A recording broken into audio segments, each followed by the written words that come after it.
Assalamu alaikum for class. I hope you are all safe and sound in your homes. Let me tell you one thing. Rising Sun School System provide the opportunity to study online classes in COVID-19. Open your general science book. I am going to deliver a lecture of chapter number 3 Human Health. इस chapter में हम common symptoms of illness के बारे में पढ़ेंगे, contagious disease and non contagious disease के बारे में पढ़ेंगे। उसके बाद हम method of preventing common disease के बारे में पढ़ेंगे। उसके बाद हम importance of maintain good health के बारे में पढ़ेंगे, बैलेंस डाइट के बारे में पढ़ेंगे, the value of clean drinking water के बारे में पढ़ेंगे और उसके बाद हम इसमें फिल्ट्रेशन एंड बॉइलिंग प्रोसेस के बारे में पढ़ेंगे। For class first of all लिखा हुआ है symptoms, transmissions and preventions of communicable disease. Health is a great gift of Almighty Allah. We realize the importance of health when we are sick. There may be many causes of a disease, for example, germs, scarcity of food and air pollution. जी वो कह रहा है कि जो सेहत है वो अल्लाह ताला की तरफ से हमारे लिए एक गिफ्ट है। हमें इसकी अहमियत का अंदाज़ा तब होता है जब हम बीमार हो जाते हैं, और बीमार होने के मुख्तलिफ पर्पस होते हैं। हमारे अंदर कुछ ऐसी डिजीज़ काज हो जाती हैं जैसे कि जर्म्स होते हैं, हवा में जो है पोल्यूशन, या कुछ ऐसे माइक्रो ऑर्गेनिज़म्स गंदे जरासीम होते हैं जो हमारे अंदर मुंतकिल हो जाते हैं हमारी बॉडी के अंदर। उसके अलावा जो हम बाहर से खुली चीज़ें लेकर खाते हैं उसकी वजह से भी हम बीमार हो जाते हैं। उसके बाद लिखा हुआ है कि human body temperature is 98.6 Fahrenheit and 37 centigrade. If your body temperature increased then it is called a fever. उन्होंने कहा है कि हमारा जो ह्यूमन बॉडी टेम्परेचर है वो मेंटेन कितना रहता है, 98.6 फ़ारेनहाइट और 37 सेल्सियस है। अगर ये इससे ज़्यादा हो जाए तो हम कह सकते हैं हमें फ़ीवर हो गया है, यानी कि हमें बुखार हो गया है। उसके बाद लिखा हुआ है डू यू नो, क्या आप जानते हैं fever is not a disease but it is a symptoms of any disease. Next लिखा है the body temperature of human is measured in Fahrenheit degree which is written as F. The human body temperature is measured by thermometer. The cuffing remove obstructions of windpipe such as mucus of windpipe. Next contagious disease के बारे में बताया हुआ है। जी contagious disease क्या होती है, the disease which can be transmitted from one person to an other person is called contagious disease. उन्होंने कहा कि कंटेजियस डिजीज़ वो डिजीज़ होती है जो एक पर्सन में दूसरे पर्सन से आसानी में मुंतकिल हो सकती है। इसकी एग्जांपल में फ्लू है, पोलियो है, टीबी है, हेपाटाइटिस एंड कोविड-19 है। उसके बाद नॉन कंटेजियस डिजीज़ के बारे में बताया है। नॉन कंटेजियस डिजीज़ वो होती है जो is not transmitted from one person to an other, एक शख्स से दूसरे शख्स में मुंतकिल नहीं होती। इसकी एग्जांपल के अंदर डायबिटीज़ एंड कैंसर वगैरह है। उसके बाद देखिए फॉर क्लास लिखा हुआ है इंटरेस्टिंग इन्फॉर्मेशन। इसके अंदर बताया हुआ है कि for the treatment of cancers there are hospital in many cities of Pakistan. For example Karachi जो है सबसे पहले जो है वो किरण हॉस्पिटल है कराची में, नूरी हॉस्पिटल है इस्लामाबाद में, शौकत खानम मेमोरियल हॉस्पिटल है लाहौर पेशावर कराची में, उसके बाद है बैतुल सुकून कराची में, और मेजर हॉस्पिटल ऑफ पाकिस्तान। ये सारे वो फेमस हॉस्पिटल हैं जिनके अंदर कैंसर का ट्रीटमेंट किया जाता है। नेक्स्ट है प्रिवेंशन ऑफ कंटेजियस डिजीज़, कि हम कंटेजियस डिजीज़ जो एक शख्स से दूसरे शख्स में मुंतकिल होती है हम उसकी हिफाजती तदाबीर क्या कर सकते हैं, ऐसे कौन से तरीके एक्सेप्ट कर सकते हैं जिनसे हम इन डिजीज़ से बच सकते हैं। इसमें सबसे पहले है वॉशिंग हैंड्स, उसके बाद है वेयरिंग मास्क, फिर है वैक्सीनेशन। सबसे पहले वॉशिंग हैंड्स के बारे में बताया हुआ है कि आप एटलीस्ट 20 सेकेंड्स जो है वो साबुन के साथ हाथ धोएं बिफोर एंड आफ्टर मील, खाने से पहले और खाने के बाद। उसके बाद उन्होंने कहा है कि we should also wash hand after using toilet. आप टॉयलेट इस्तेमाल करने के बाद भी हैंड को लाजमी वॉश करें। उसके बाद देखिए आपको 7 स्टेप्स फॉर हैंड वॉश के जो है वो मेथड बताया हुआ है। इसके अंदर देखिए आपको पिक्स के साथ समझाया हुआ है कि आपने हाथ जो है वो कैसे धोने हैं। उसके बाद लिखा हुआ है डू यू नो कि global hand washing day celebrated on 15 October of every day. हर साल उन्होंने कहा है कि 15 अक्टूबर को जो है वो ग्लोबल हैंड वॉशिंग डे जो है मनाया जाता है। जी नेक्स्ट है wearing mask. What are the benefits of wearing mask. उन्होंने कहा है कि अगर आप मास्क पहनते हैं तो उसके फ़ायदे क्या हैं। Mask is the protections between your nose and mouth from environment. The germs can not enter the body through nose and mouth by wearing mask. उन्होंने कहा कि अगर हम मास्क लगाते हैं तो ये हमें तहफ़्फ़ुज़ देता है हमारे नाक को, हमारे मुंह को, और हमारे इन्वायरमेंट के अंदर जितने भी जरासीम्स होते हैं उससे हमें महफूज रखता है और हमारी बॉडी में एंटर नहीं होने देता। उसके बाद है वैक्सीनेशन।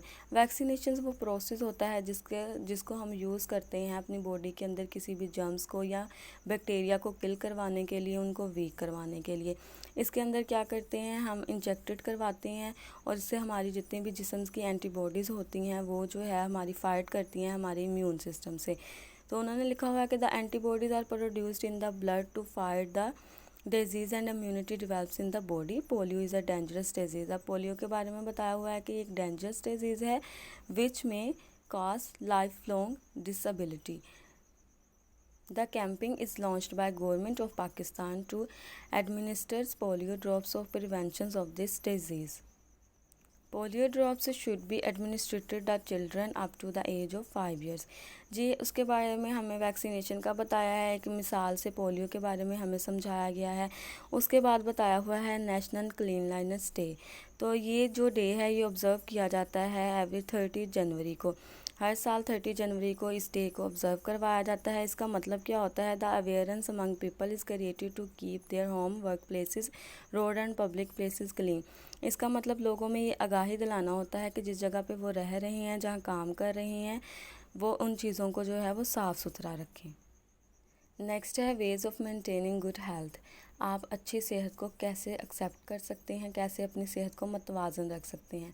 उसमें सबसे पहले है बैलेंस डाइट। आप ऐसी डाइट यूज़ करें जिसके अंदर आप हर पोर्शन की खुराक को यूज़ करें, जिसके अंदर आपका milk, cereals, meat, vegetables and fruits शामिल हो। उसके बाद ड्रिंकिंग क्लीन वाटर है, आप वो पानी पिएं जो बिल्कुल क्लीन हो, साफ़ सुथरा हो। Most of the disease are caused by drinking polluted water. उन्होंने कहा कि गंदा पानी पीने से भी बहुत सी बीमारियां पैदा होती हैं। एक्सरसाइज मस्ट करें, one must exercise regularly to remain fit रहने के लिए हर रोज़ जो है एक एक्सरसाइज लाजमी करें, for example walking, running and playing. उसके बाद ब्रशिंग टीथ है, लाजमी करें, brush your teeth twice daily, 2 दफ़ा दिन में करें, once in the morning after getting up at the night before going to sleep. उसके बाद है गेटिंग इनफ स्लीप। उसने कहा है कि it is necessary to have sound and complete sleep, children must sleep from 8 to 10 hours डेली। उन्होंने कहा है कि आप 8 से 10 घंटे की जो है वो नींद लें, इससे ज़्यादा बिल्कुल भी नींद जो है वो ना लें। उसके बाद देखें लिखा हुआ है एक्टिविटी 3.1 है, make a list of ways of a to live a healthy life. उन्होंने कहा है कि आप एक लिस्ट बना लें जो चीज़ें आपने खानी है कि आप उनको खा के क्या हेल्दी लाइफ जो है वो गुजार सकते हैं। Make weekly chart and mark it what you have practicised या प्रैक्टिस्ड। ठीक है, तो उसके बाद उन्होंने लिखा हुआ है balance diet and it's components. देखिए, सबसे पहले उन्होंने एक्टिविटी 3.2 में भी आपको क्या बताया हुआ है कि prepare a list of food items that you take, for example rice, bread, vegetables, meat, fruit, etc। Out of this which food you take most, which food you take least. उन्होंने कहा है कि आप दिन में जो भी खा रहे हैं, जो भी खुराक हासिल कर रहे हैं, राइस, ब्रेड, वेजिटेबल्स, आप उसकी लिस्ट बनाएं, एक पे लिखें। हेल्दी फूड एक पे लिखें, अनहेल्दी फूड तो आप खुद बताएं कि आपके लिए कौन से जो फूड हैं वो ज़्यादा बेटर हैं। उसके बाद उन्होंने बैलेंस डाइट और इट्स कंपोनेंट्स के बारे में बताया हुआ है कि we take various type of food, for example grains, milk and meat. This food has been divided into 4 groups. सबसे पहला ग्रुप क्या है, मिल्क ग्रुप है, जिसके अंदर हमारा बटर, चीज़ एंड योगर्ट आता है। ग्रेन ग्रुप्स है जिसके अंदर हमारा व्हीट, राइस, बार्ले वगैरह आती है। और उसके बाद मीट ग्रुप है जिसमें हमारी beef, mutton, fish, chicken and eggs वगैरह आते हैं। उसके बाद हमारे फ्रूट्स एंड वेजिटेबल्स ग्रुप आते हैं। इसके अंदर हम different fruits like apple, orange, banana का यूज़ कर सकते हैं और different vegetables like lady finger, turnip, radish, carrot वगैरह का यूज़ कर सकते हैं। उन्होंने कहा है कि इसमें से आप हर पोर्शन से जो है कुछ ना कुछ खाएं, जिससे आपकी प्रोटीन भी पूरी होगी, जिससे आपके मिल्क के सोर्सेज भी पूरे हो जाएंगे, यानी कि कैल्शियम वगैरह, और उसके बाद आपको हाईली प्रोटीन मिलेगी। ये आप एक पोर्शन में खाएं दिन में, तब आप कह सकते हैं कि आप एक बैलेंस डाइट जो है वो यूज़ कर रहे हैं और आप अपनी सेहत को अच्छा बना रहे हैं। जी, नेक्स्ट देखिए इंटरेस्टिंग इन्फॉर्मेशन में क्या कह रहे हैं। Minerals such as the calcium, iron, sodium, chlorine and iodine etc are very important for our growth. There are found in vegetables, fruit, meat and dry fruit etc। उन्होंने कहा है कि ये जितने भी मिनरल्स हैं ये सारी हमारी सेहत के लिए बहुत ज़रूरी हैं। ये हमें फलों से, सब्जियों से, ड्राई फ्रूट से हासिल होते हैं, गोश्त से। और उन्होंने कहा कि calcium is found in milk, yoghurt etc। Calcium किस में मौजूद होता है, दूध में और दही वगैरह में। नेक्स्ट एक्टिविटी 3.3 देखें, उसके अंदर बताया है design a menu for your lunch box, give reason why were this food items chosen. कि आप कौन सा लंच बॉक्स जो है वो इस्तेमाल करते हैं, स्कूल लेकर जाते हैं, और इसका रीज़न भी बताएं कि आप ये खुराक या ये जो आप फूड खा रहे हैं आप क्यों इस्तेमाल कर रही हैं। नेक्स्ट देखें, लिखा हुआ है value of clean drinking water. इसमें दो तरह की उन्होंने देखें ग्लास सिखाए हैं, एक वो है जिसके अंदर उन्होंने प्योर वाटर लिया हुआ है, एक वो है जिसके अंदर पोल्यूटेड वाटर लिया हुआ है। उन्होंने कहा है कि जो पोल्यूटेड वाटर है उसके अंदर मिट्टी वगैरह डाल दें और उसे और गंदा कर दें। तो अब आप बताएं आप इन दोनों में से कौन सा जो पानी है वो यूज़ करना पसंद करेंगे। तो जाहिर सी बात है हम प्योर वाटर क्लीन वाटर ही इस्तेमाल करेंगे जो कि हमारी सेहत को भी अच्छा रखेगा। उसके बाद उन्होंने कहा कि clean water is necessary because water is life, 60% of human body consist of a water. जी 16 उसने कहा कि 60% जो हमारे ह्यूमन बॉडी है वो किसके ऊपर मुश्तमिल है, किसके ऊपर डिपेंड करती है, हमारे पानी के ऊपर। अगर हम अच्छा या साफ़ सुथरा पानी नहीं पियेंगे उससे क्या होगा, हमें बहुत सी बीमारियाँ होंगी जिसमें कॉलरा, टाइफाइड एंड हेपाटाइटिस वगैरह आएंगी। उसके बाद देखें लिखा हुआ है do you no world water day कब मनाया जाता है। हर साल वर्ल्ड वाटर डे 22 मार्च को मनाया जाता है। जी नेक्स्ट है फैक्टर्स पोल्यूटिंग वाटर, कि वो कौन से फैक्टर हैं जो पानी को गंदा करते हैं। इसके अंदर कुछ हमारे गैसेस आ जाती हैं, डर्ट पार्टिकल्स आ जाते हैं। उसके बाद हमारे जो बारिश होती है उसके अंदर जो गंदे जरासीम होते हैं तो वो क्या करते हैं, हमारे पॉन्ड्स कैनाल्स रिवर लेक्स वगैरह को ख़राब करते हैं, जिससे हमारे पानी जो है वो गंदा हो जाता है। उसके बाद हमारे होम में, फैक्ट्रीज़ में या इंसेक्टिसाइड्स, फर्टिलाइज़र, गार्बेज वगैरह भी जो है वो क्या करता है, हमारे पानी को गंदा कर देता है। नेक्स्ट लिखा हुआ है make water clean and suitable for drinking. आप पीने के पानी को कैसे साफ़ सुथरा या इस्तेमाल करने के काबिल बना सकते हैं। सबसे पहले बॉयलिंग का प्रोसेस है, आप पानी को 5 से 10 मिनट तक बॉयल करें और इसके अंदर से सारे जर्म्स जो है वो किल हो जाएंगे, मर जाएंगे और आप उस पानी को अच्छे से पी सकते हैं।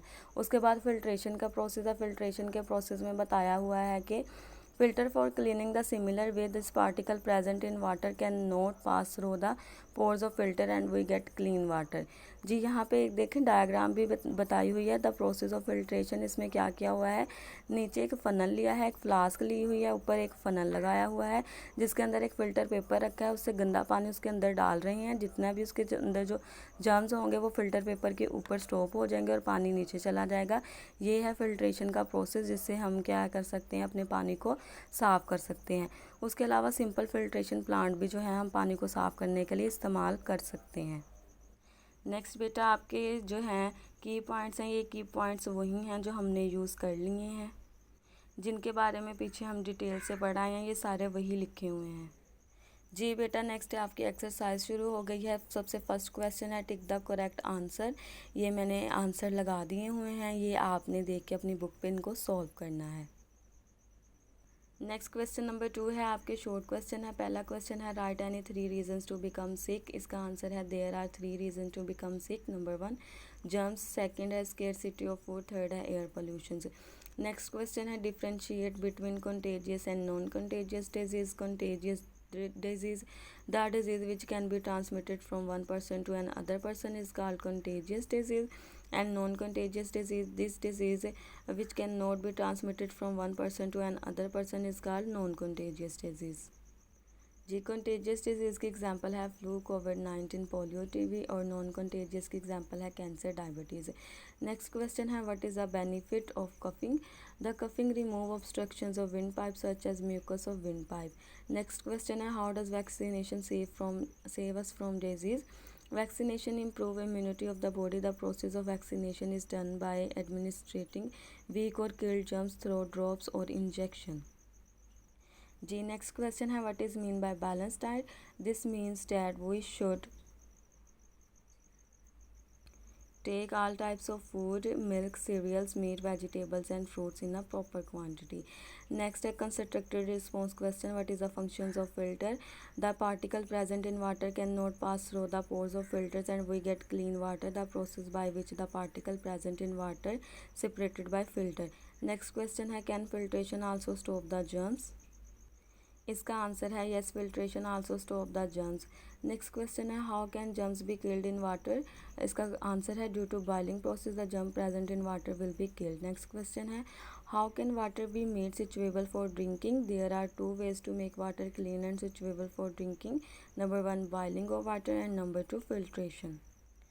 जी नेक्स्ट आपका क्वेश्चन है, इंटरव्यू अ डॉक्टर और a health worker and inquire about the principle of living and healthy life right in the table. ये मैंने टेबल में जिस तरह लिखे हुए हैं, आपने भी ऐसे ही ये प्रिंसिपल्स जो है टेबल के अंदर लिखने हैं। इसके अंदर यही बताया हुआ है कि आप बैलेंस डाइट यूज़ करें, उसके बाद ब्रश करें अपने टीथ को, फिर physically for 30 minute most days of week, मतलब एक्टिव रखें ख़ुद को 30 मिनट तक। आपने उन्होंने कहा है कि हेल्थ मूवमेंट लाजमी करें, लाइक वॉकिंग, योगा और रनिंग वगैरह। इस तरह से आपने भी ये प्रिंसिपल जो है वो अपनी बुक के ऊपर लिखने हैं। अल्लाह हाफिज़ फॉर क्लास। आई होप आपको समझ लग गई होगी इस चैप्टर की।